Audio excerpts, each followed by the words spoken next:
The specific challenges are different in different parts of Ontario and across the country, but housing affordability is a tough nut to crack wherever you go. That makes the time ripe for some new ideas, which is why veteran housing developer Cary Green joins us tonight to explain why he thinks development bonds could be part of the solution for housing and more. And just full disclosure here, there is no corporate connection, but in the interest of transparency, you are related to Cary Green, who is the main donor of TVO's Ontario Hubs. And with that, we welcome Cary Green, chairman of Greenwin Inc., a private real estate management firm and developer, to TVO tonight. Good to have you in that chair. Steve, it's great to be here. Thank you. I wonder if we could just start with this. How many Canadians do you think are currently in need of what we would call affordable housing? Depending on papers and studies read, the number ranges between 3 and 4 million Canadians in need of affordable housing. Where do most of them live? It's across the country. It's a huge problem in major cities, but you've got problems in cities the size of Thunder Bay, Moncton, New Brunswick, Barrie, Ontario. So it's endemic. It cuts across the country. It cuts across every line of every group that there is. And who exactly needs it? Who are the folks who are waiting for affordable housing? Great question, and I'll tell you. It's people, the obvious ones are the homeless, and that's the one that's on your doorstep, and that's what people see, but that's the smallest percentage. You've got people that are living in overcrowded housing. You've got people living in substandard housing. You've got people, students, first time, people in their first jobs, people moving out of houses, people coming out of divorced homes and houses are splitting. Big one for me is returning war vets. It's terrible, the condition, the situation that war vets find themselves in. And these are young, healthy people and no place to go. You've got new immigrants to Canada. You've got Toronto alone, I'll tell you, the need in Toronto, Toronto's got 95,000 families waiting. That's in the 416 for affordable housing. 95,000 families. So multiply that number by 3 or 4 or 3, whatever. 4, whatever it is, it's huge. And then you've got areas that I'm very sensitive to, nurses, all the people that make Toronto great, all the support staff, people working here, need affordable housing. You don't need to be driving 2 hours away to come in and to work at a theater or a restaurant or in hospitals, which is the worst. Sports centers, anything along those lines. People working in this, working in these studios. I think we've established the fact that there is a need. It's a big need. It is a big need and goes beyond the demographic that most people typically think of. That's correct. In which case, obviously, the reason we wanted to have you in here today is because you talk about something called the Affordable Housing Bond as a potential solution to this. Describe what that is. Okay. Can I give you a little background? Shoot. Okay. So, first of all, our company, Greenwin, we've been involved in various types of affordable housing, building development for close to 60 years. And the bond was an evolution or resulted when we saw the problem in affordable housing was there was really no capital available. You had programs, and Toronto was going to build 10,000 units, and they built 1,000 units, and on across the country. And the reason was very simple. There's no money for it because it's very, very expensive. Under the IAH, Investment in Affordable Housing, which was one way the feds were doing affordable housing across the country, they were given it was costing the taxpayer $150,000 a unit. Okay? There's not that many $150,000 chunks to go around, especially when you've got a demand that we've got. So we went back in time. CMHC, when it used to be called Canada Mortgage and Housing, when it was called Central Mortgage and Housing, before Canada Mortgage and Housing, used to do limited dividend bonds. And in fact, most of the apartments that were built in Canada post-war, say from the 50s to the early 70s, were built using these limited dividend bonds. And it was a great system. We modified that. The government goes out and goes to the market, raises bonds, which they do all day long. The feds do about 40, 50 billion a year. I'm not sure what the province does or if the city even has the ability to do that. And they raise the bonds. So let's take a 35-year bond. The government will pay the interest only for the first 20 years of that bond, and the housing producer or developer pays 100% of the principal back, the capital back, and they pay the principal and the interest for the back 15 years. So the bondholders are held, are whole. Where are alternatives for housing right now, right? And what does it cost the taxpayer? Hold that thought. I got this information right here. Okay, so great. It's better if we put it up on the screen, that way everybody can see it together. Go right ahead. It costs $3,000 a night for a hospital bed. If you're in prison, It costs $350 plus a night. Up to $2,000. Up to $2,000. Okay. If you're in a shelter bed because you're homeless, that's $200 a night. And you say, Cary, that if we go for this affordable housing bond, a rental apartment would be $14. Under $14 a night. Per unit, correct. Per night. That's correct. Okay. How does the math on that work out? It's easy. If you take a typical unit, which is going to cost about $350,000 to build right now, that's what it costs to build an apartment in Toronto. Toronto's out of control from a cost point of view. The cost of the bond is about the interest on the bond works out to about $5,500 a year, rounded numbers, works out to about, and working backwards divided by 365 comes on just about $1,328 a night. And that's the interest that's required on the bond. It's about a 3.5% bond for the government to support the construction of these of a new home. Okay, let's now, Sheldon, let's do board one right now. And here's the big picture right now. Here's the affordable housing bond proposal. Cary says that 5,000 affordable housing units could be built in as quickly as 2 to 3 years. It would require, as he indicated earlier, $500 million of public funding payable over 2 decades. He says it would cost Canadian citizens about $96,000 over the 20 years. That's $4,800 a citizen.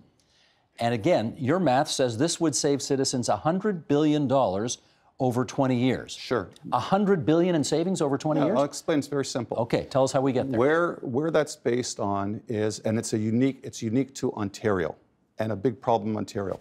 One of the two things, and this is an overlap of problems, you've got affordable housing, and then you've got hallway healthcare.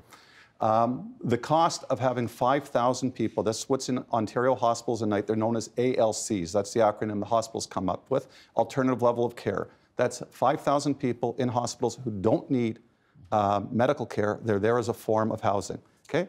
That cost at the minimum, at the lowest end, number, $3,000 a night.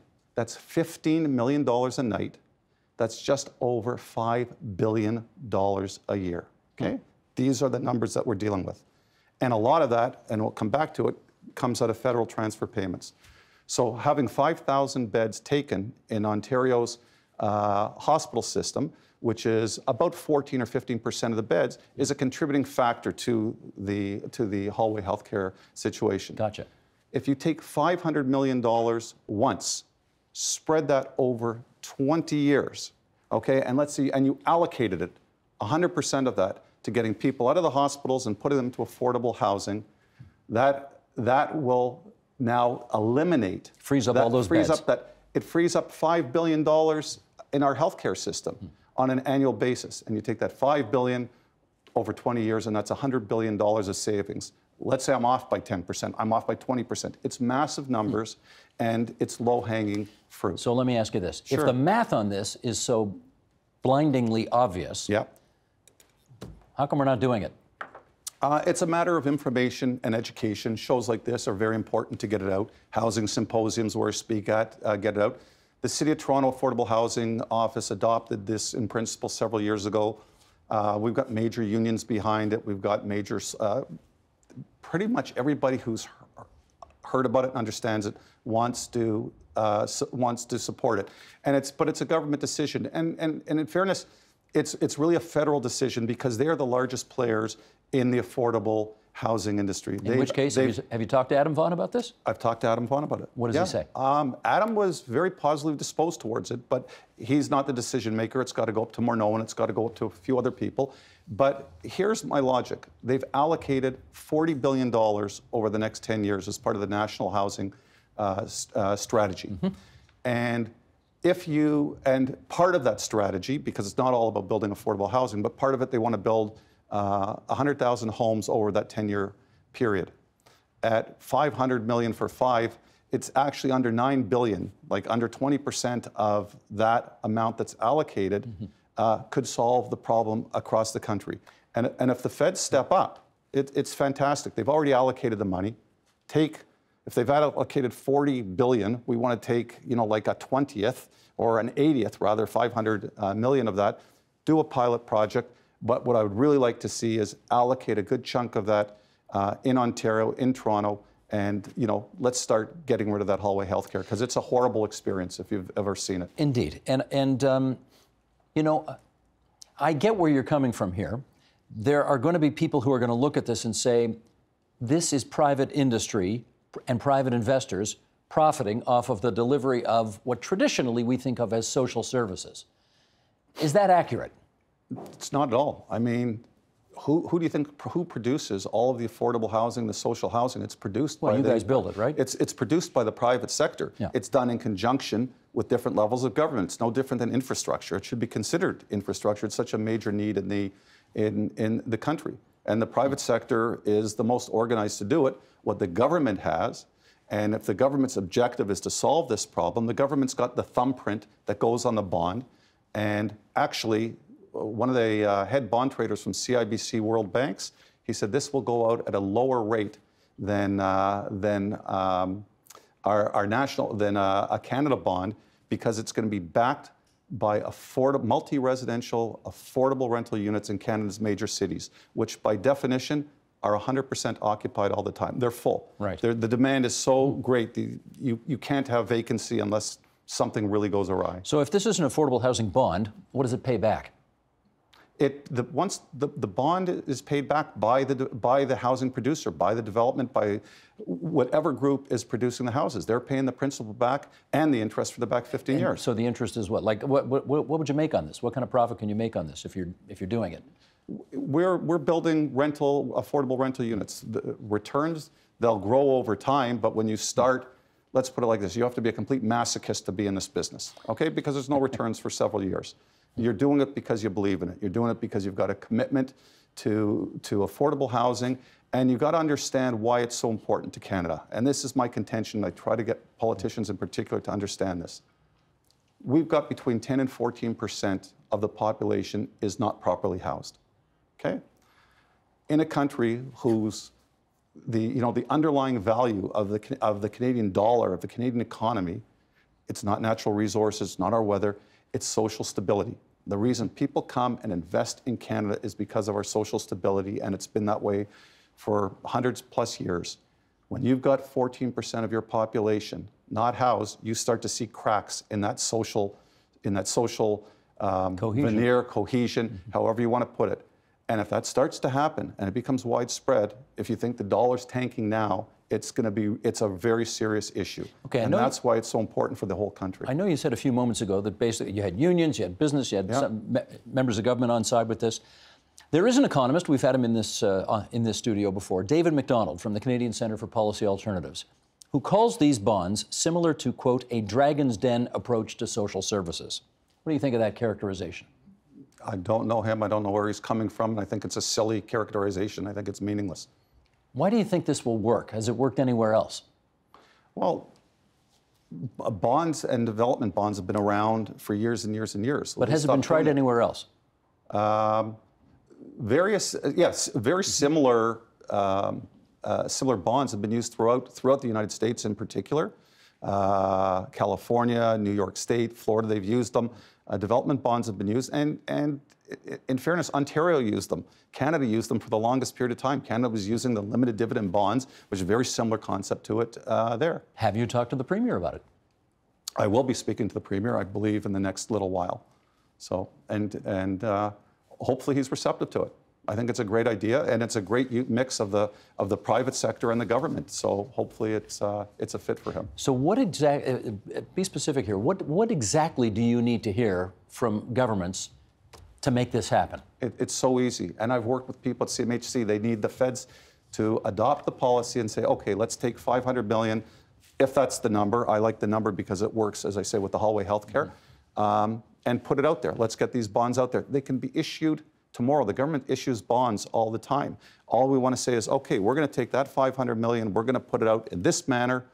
Our municipal housing offices are in place, our provincial housing's there, the feds are there. Every municipality, every region has their affordable housing groups, and then move forward and let the private sector take over, because we have to come up with the land, we have to rezone it, we have to develop it, we have to build it, we have to manage it, we have to design it, and that takes time. The reason that says it's going to take 2 to 3 years is that's the process. the process is a very challenging one. And is this for purpose-built rental units? This applies, the challenge applies to purpose-built rental units equally to affordable housing. So far, there has really been no huge benefit when you go in to develop affordable housing. It's supposed to go quicker, but it doesn't yet. I presume you like the policy that was unveiled not too long ago in the economic statement by the province of Ontario to take rent controls off the construction of all future rental units. I think it's a very good idea. Is it going to kickstart any building? I believe it will, because we saw the converse when the Liberals put the controls on. Several thousand units that were slated to become rental units, market rental units, were stopped. And you need supply. Like it's such a simple equation. The more units you have out there, the better the opportunity for people to come in. If they're newer and more expensive, people who have the means move out of the less expensive ones, open those up. And those are all under rent control. So people don't have to, you don't have these big issues. But you do need, for this to happen, you need that initial $500 million from various levels of government to get going. Can you get that? Oh, I believe so. I really believe so, because the numbers make sense, the argument is compelling, and it allows all three levels of government to come up and come up with a solution and share in that solution. Okay, thanks for coming in and talking to us about it. My absolute pleasure. That's Cary Green, who's the chair of Greenwin Inc., making his pitch for affordable housing bonds. Thanks, Cary. Thank you very much, Stephen. The Agenda with Steve Paikin is brought to you by the Chartered Professional Accountants of Ontario, helping businesses stay on the right side of change with strategic thinking, insightful decisions, and business leadership. Are you on the right side of change? Ask an Ontario CPA.